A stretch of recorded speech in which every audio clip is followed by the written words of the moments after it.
Shalom, saudaraku yang terkasih di dalam nama Tuhan Yesus Kristus. Kita bersyukur buat hari yang indah ini. Kita boleh ada sampai hari ini, semua karena kebaikan Tuhan. Pada hari ini, Bapak Ibu saudara kasih oleh Tuhan, saya mengajak kita untuk kita merenungkan kurang firman Tuhan di dalam Kisah Para Rasul 13 ayat yang ke-44 sampai ayat yang ke-49.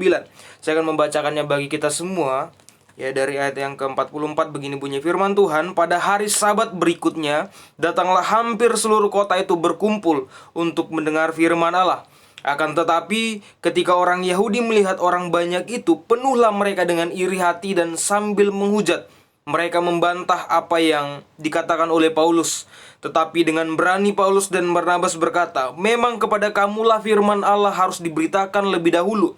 Tetapi kamu menolaknya dan menganggap dirimu tidak layak untuk beroleh hidup yang kekal. Karena itu kami berpaling kepada bangsa-bangsa lain. Sebab inilah yang diperintahkan kepada kami. Aku telah menentukan engkau menjadi terang bagi bangsa-bangsa yang tidak mengenal Allah, supaya engkau membawa keselamatan sampai ke ujung bumi.' Mendengar itu bergembiralah semua orang yang tidak mengenal Allah, dan mereka memuliakan firman Tuhan. Dan semua orang yang ditentukan Allah untuk hidup yang kekal menjadi percaya. Lalu firman Tuhan disiarkan di seluruh daerah itu." Puji Tuhan, Bapak sering kasih lihat Tuhan, saya memberikan tema renungan saya yaitu menjadi terang. Menjadi terang. Dari ayat 44 sampai ayat yang ke-49 ini ayat yang ke-47 menjadi sentral. Menjadi sentral dari satu alinea ini. Seperti itu Bapak sering kasih lihat Tuhan. Saya akan ulangi baca ayat yang ke-47. Dikatakan di sana, "Sebab inilah yang diperintahkan kepada kami. Aku telah menentukan engkau menjadi terang bagi bangsa-bangsa yang tidak mengenal Allah, supaya engkau membawa keselamatan sampai ke ujung bumi."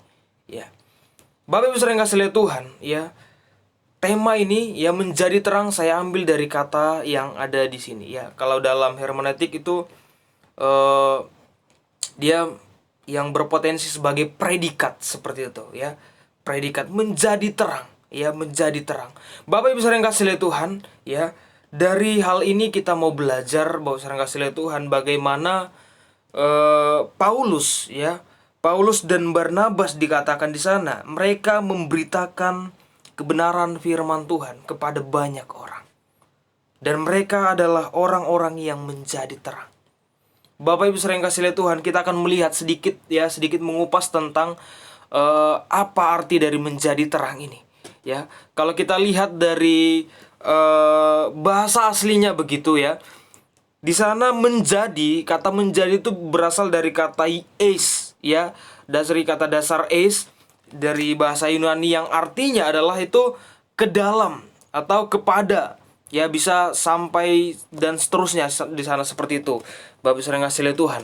Nah, ini ada bentuknya sebagai kata depan seperti itu. Nah, sedangkan yang terang di sana itu berasal dari kata pos, dari bahasa Yunani juga, yang artinya adalah cahaya atau terang, yang adalah lambang dari satu kekudusan itu. Dan terang itu mencirikan Tuhan Yesus Kristus itu sendiri.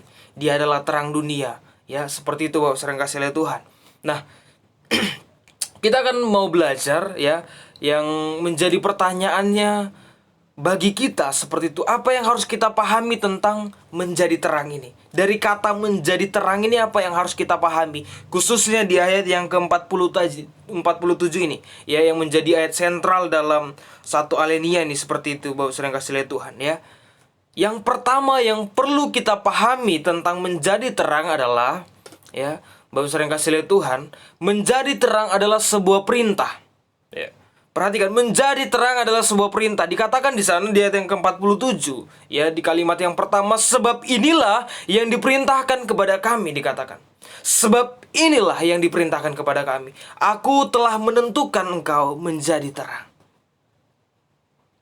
Bapak Ibu sering kasih lihat Tuhan, setiap orang yang percaya ditentukan Tuhan untuk menjadi terang. Itu sebabnya Tuhan memerintahkan kepada setiap orang-orang yang percaya untuk menjadi terang. Ya, ini sebuah perintah Bapak Saudara yang kasih oleh Tuhan. Kita tahu bahwa sebuah perintah, ya, itu ada tantangannya. Ya, ada tantangannya Bapak Saudara yang kasih oleh Tuhan. Dalam perintah itu ada tantangan. Tidak mudah, tidak secara instan ketika perintah itu disampaikan kepada setiap kita, lalu kita bisa lakukan selesai pada saat itu, atau berhasil semuanya.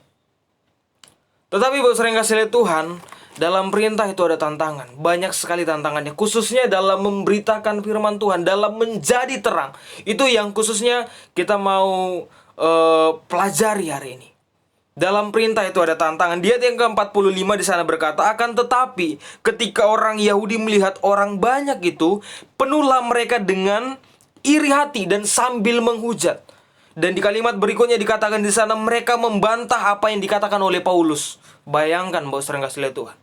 Ya, perintah itu diberikan Tuhan kepada setiap mereka supaya mereka menjadi terang. Ya, mereka memberitakan firman bagi orang-orang yang di sana. Tetapi tidak mudah untuk melakukan perintah itu.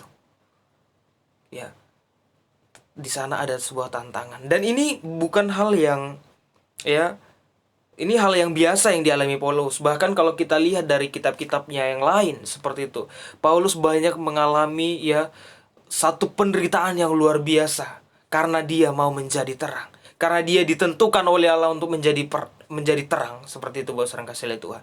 Ya, di dalam perintah itu ada tantangan. Kita mau melakukan apa yang Tuhan mau di dalam kehidupan kita, yaitu menjadi terang. Itu sebuah perintah daripada Tuhan kepada setiap orang-orang yang percaya, termasuk kita Bapak Saudara kasih oleh Tuhan. Ya, kita diperintahkan oleh Tuhan, jadilah terang. Ya, jadilah terang.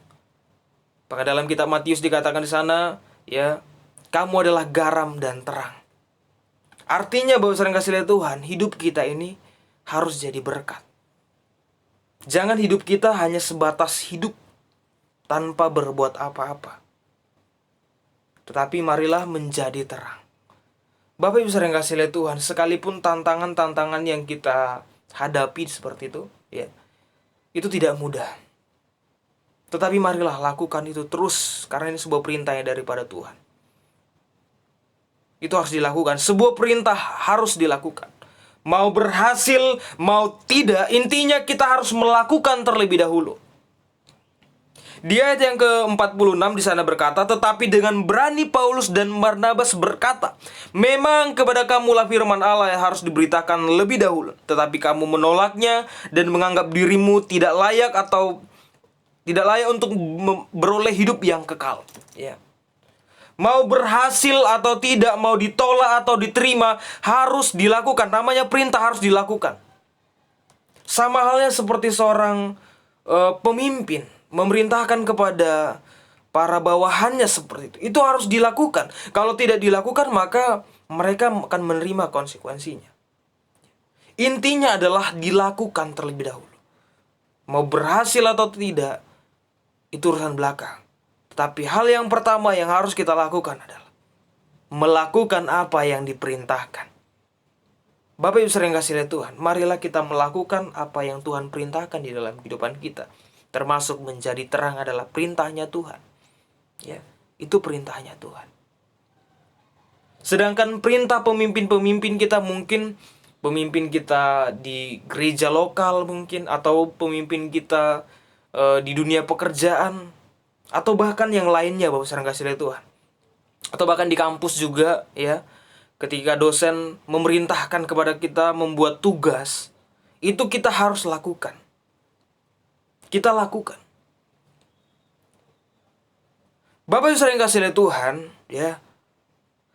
Ini adalah perintah Tuhan kepada setiap orang-orang yang percaya, supaya orang-orang yang percaya menjadi berkat, menjadi terang dimanapun mereka berada.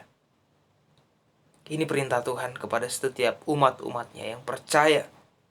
Dan ini harus kita lakukan Bapak Saudara kasih oleh Tuhan. Itu yang pertama yang perlu kita tahu, ya, mengenai menjadi terang. Yang harus kita ketahui adalah yang pertama tadi, menjadi terang adalah sebuah perintah. Jadi harus dilakukan, ya. Harus dilakukan Bapak Saudara kasih oleh Tuhan. Kalau tidak dilakukan, ya tentunya itu bukan sebuah perintah nanti. dan kita akan mendapat satu konsekuensi dalam kehidupan kita. Seperti itu. Yang kedua, lanjut ya. Yang perlu kita ketahui, dalam hal menjadi terang ini, yaitu menjadi terang bagi mereka yang tidak mengenal Allah. Menjadi terang bagi mereka yang tidak mengenal Allah. Bapak Ibu saudara kasih lihat Tuhan, firman Tuhan katakan di sana ya, di kalimat berikutnya, "Aku telah menentukan engkau menjadi terang bagi bangsa-bangsa yang tidak mengenal Allah." Menjadi terang bagi bangsa-bangsa yang tidak mengenal Allah. Bapak Ibu sering kasih lihat Tuhan, seringkali di dalam kehidupan kita berpikir menjadi terang hanya sebatas di ruang lingkup gereja kita. Ya, sesama umat percaya kita harus menjadi terang. Orang yang di luar sana, orang yang tidak percaya, udahlah biar aja. Tetapi Bapak sering kasih lihat Tuhan, ini adalah satu perintah yang daripada Tuhan. Ya, seperti di poin pertama tadi, adalah perintah yang daripada Tuhan diberikan kepada setiap orang-orang yang percaya untuk memberitakan, ya, untuk menjadi terang, ya, kehidupan kita menjadi terang bagi bangsa-bangsa yang tidak mengenal Allah. Bagi orang-orang yang tidak pernah mendengar firman. Bagi orang-orang yang di luar sana, Bapak sering kasih lihat Tuhan, yang tidak percaya, yang tidak mengenal Allah. Tuhan menentukan kita untuk menjadi terang bagi mereka. Ya, bagi kegelapan dunia ini. Kita harus menjadi terang. Fungsi terang Bapak sering kasih lihat Tuhan, yaitu menerangi, ya. Fungsi terang menerangi.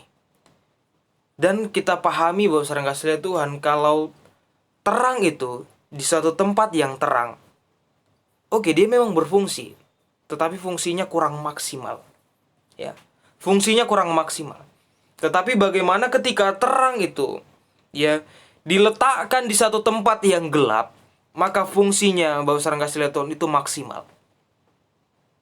Mau terangnya itu kecil seperti lilin, dia akan berfungsi. Lebih berfungsi daripada ketika terang itu ditempatkan di suatu yang terang. Makanya kenapa ya di siang hari, ya, itu kita lebih menghemat listrik, ya, mematikan lampu yang ada. Karena untuk apa seperti itu ya? Untuk apa dihidupkan? Kecuali di ruang yang tertutup, ya, tempatnya gelap seperti itu perlu. Tetapi ketika terang itu akan lebih maksimal fungsinya di tempat yang gelap. Demikian juga kehidupan kita, Bapak sering kasih lihat Tuhan, menjadi terang bagi mereka yang tidak mengenal Allah. Seringkali Bapak sering kasih lihat Tuhan, dalam hal memberitakan firman, ya, dalam hal ini menginjil seperti itu, seringkali kita salah kaprah. Kadang menarik jemaat-jemaat lain untuk masuk ke gereja kita, padahal dia sudah bergereja di tempat yang lain. Itu bukan menginjil Bapak sering kasih lihat Tuhan. Orang dia udah percaya, tetapi firman Tuhan katakan, engkau menjadi terang bagi bangsa-bangsa yang tidak mengenal Allah. Menginjil itu bagi orang yang tidak mengenal Allah. Beritakan firman kepada orang yang tidak pernah mendengar firman Allah. Itu Bapak sering kasih lihat Tuhan. Supaya apa? Supaya mereka mengenal Allah. Supaya mereka mengenal Allah. Fungsinya lebih maksimal. Fungsinya lebih maksimal Bapak sering kasih lihat Tuhan. Terang itu harus, ya, menjadi terang bagi bangsa-bangsa yang tidak mengenal Allah. Jadi Bapak sering kasih lihat Tuhan, ya, bahkan seperti di amanat agung juga disampaikan bahwa kita harus menjadi alatnya Tuhan untuk memberitakan firman ke seluruh dunia, bahkan sampai seluruh dunia, ya. Bahkan sekalipun sampai orang-orang yang tak terjangkau, orang-orang yang tak tertolong, orang-orang yang tak terlayani. Itu, ya, bagi orang-orang pedalaman mungkin, bagi orang-orang suku-suku yang terabaikan mungkin. Masih banyak Bapak sering kasih lihat Tuhan, tetapi seringkali fokus kita salah di sini. Seringkali fokus kita hanya kepada orang-orang yang sudah percaya. Itu bagus. Ya, itu bagus, itu baik. Tapi fungsinya kurang maksimal. Ya. Firman Tuhan katakan, menjadi terang bagi bangsa-bangsa yang tidak mengenal Allah. Bapak sering kasih lihat Tuhan, tahukah kita bahwa ada berapa banyak orang di luar sana yang lapar akan firman, tetapi tidak ada yang memberi makan?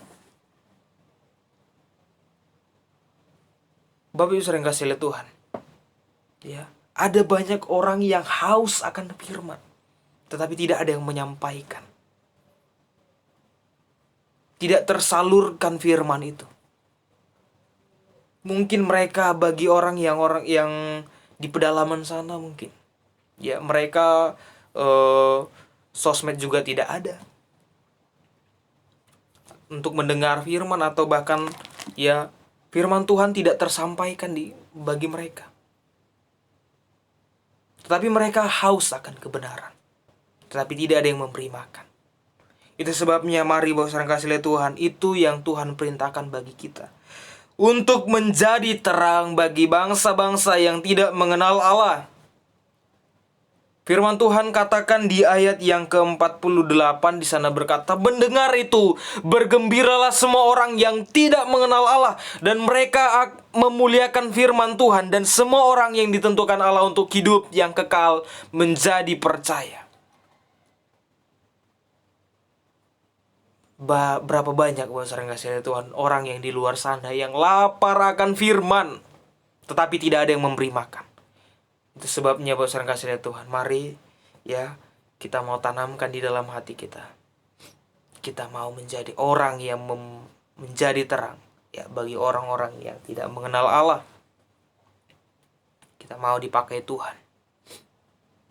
Firman Tuhan katakan di sana, mendengar itu bergembiralah. Semua orang yang tidak mengenal Allah tadi itu bergembira.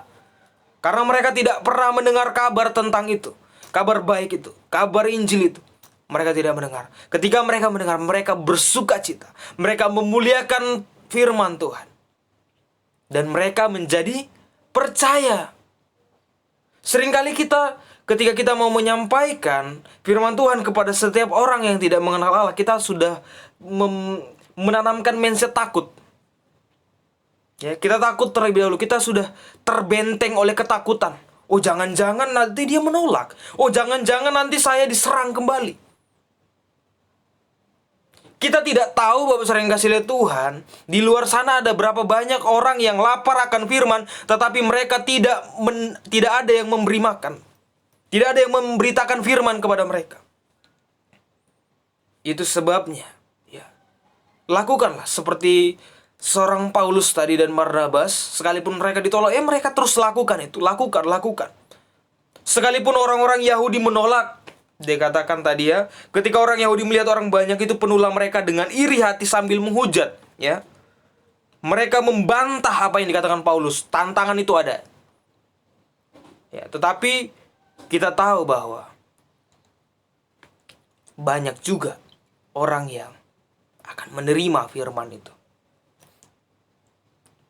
Kita tidak bisa menilai sebelum mencoba, saudara kasih lihat Tuhan. Oh, jangan-jangan dia nanti langsung menolak saya. Oh, jangan-jangan nanti dia melaporkan saya. Oh, ini kristenisasi dan lain sebagainya. Tapi kita perlu hikmat, saudara kasih lihat Tuhan. Kita diberi hikmat kepada setiap kita, diberikan Tuhan. Ya, bagaimana cara kita juga itu menentukan. Kita diberi hikmat. Tetapi bukan berarti bahwa sering kasih lihat Tuhan kita tidak menyampaikan. Kita menyampaikan firman itu kepada orang-orang yang tidak mengenal Allah, supaya mereka mengenal Allah. Itu yang kedua, bahwa sering kasih lihat Tuhan. Yang terakhir apa yang perlu kita ketahui tentang dari kata menjadi terang itu? Yang terakhir adalah menjadi terang, tujuannya ini, ya, agar orang diselamatkan. Agar orang-orang diselamatkan, Saudara kasih lihat Tuhan. Orang-orang siapa? Orang-orang yang hidup dalam kegelapan tadi. Orang-orang yang hidup tidak mengenal Allah tadi. Supaya mereka dibawa kepada keselamatan itu. Firman Tuhan katakan di sana di kalimat yang terakhir itu, supaya engkau membawa keselamatan sampai ke ujung bumi, ya. Supaya engkau membawa keselamatan sampai ke ujung bumi. Membawa keselamatan sampai ke ujung bumi. Bapak Ibu sering kasih lihat Tuhan, ya. Di dalam kehidupan kita, tujuan daripada kita melakukan perintah tadi, ya, melakukan perintah yaitu perintah menjadi terang bagi bangsa-bangsa yang tidak mengenal Allah, agar supaya orang-orang itu diselamatkan. Makanya Bapak sering kasih lihat Tuhan dikatakan di sana tadi, ya, dan semua orang ditentukan Allah untuk hidup yang kekal menjadi percaya. Menjadi percaya dan mereka diselamatkan. Bapak sering kasih lihat Tuhan, ya, untuk mencapai keselamatan, kita tuh butuh sebuah terang yang menuntun untuk melihat kebenaran itu agar di dalam jalannya ia tetap berjalan. Ilustrasinya seperti ini, ya, Bapak sering kasih lihat Tuhan, tanpa terang, ketika kegelapan melingkupi dunia ini, tanpa ada terang seperti itu, kita akan tersesat. Atau bahkan seperti ini, Bapak sering kasih lihat Tuhan, ketika misalnya malam hari seperti itu tiba-tiba PLN mati, ya. Sekalipun kita sudah berpuluh-puluh tahun di rumah yang sama, kita hafal posisinya, oh ya ini tempat tidur, oh ya ini pintu, oh ya ini meja, dan lain sebagainya. Sekalipun kita sudah berpuluh-puluh tahun tinggal di rumah itu, tetapi ketika mati lampu, tidak ada satu cahaya sedikit pun, kita akan seperti orang yang kebingungan, tidak tahu apa-apa. Kita akan meraba, tidak akan melihat apa-apa. Seperti itu orang di luar sana, Bapak sering kasih lihat Tuhan. Sebelum mereka mendengar firman, mereka gelap. Mereka tidak melihat apa-apa kebenaran itu. Mereka butuh terang. Itu sebabnya kita orang-orang yang percaya ditentukan Allah menjadi terang untuk memberitakan firman kepada setiap mereka yang tidak mengenal Allah. Supaya apa? Supaya mereka juga diselamatkan. Supaya mereka matanya terbuka melihat kebenaran itu, Bapak kasih lihat Tuhan. Dan di dalam jalan itu dia tetap berjalan sesuai dengan kehendak Tuhan. Seperti itu, Bapak kasih lihat Tuhan. Ilustrasinya ya seperti ini, ya. Memberi terang agar mereka juga menjadi terang, seperti itu, ya. Misalnya salah satu contoh, ya, seperti di Natal, seperti itu. Kalau di Natal kan ada yang penyalaan lilin seperti itu, supaya tersebar api itu, Bapak kasih Tuhan, sampai ke belakang, ya. Setiap mereka yang memegang lilin mereka kan mati semua, kan? Mati semua. Jadi perlu orang yang ditentukan. Biasanya kan ada 7 orang mungkin, atau beberapa orang yang ditentukan untuk menghidupkan lilin, lalu nanti disebar kepada yang lain, seperti itu. Nah, mereka memegang terang itu, mereka memegang cahaya itu, mereka memegang api itu, dan mereka harus menyebarkannya. Harus mereka memberikan terang itu juga kepada mereka. Supaya apa? Supaya tadi yang lilinnya mati, supaya hidup.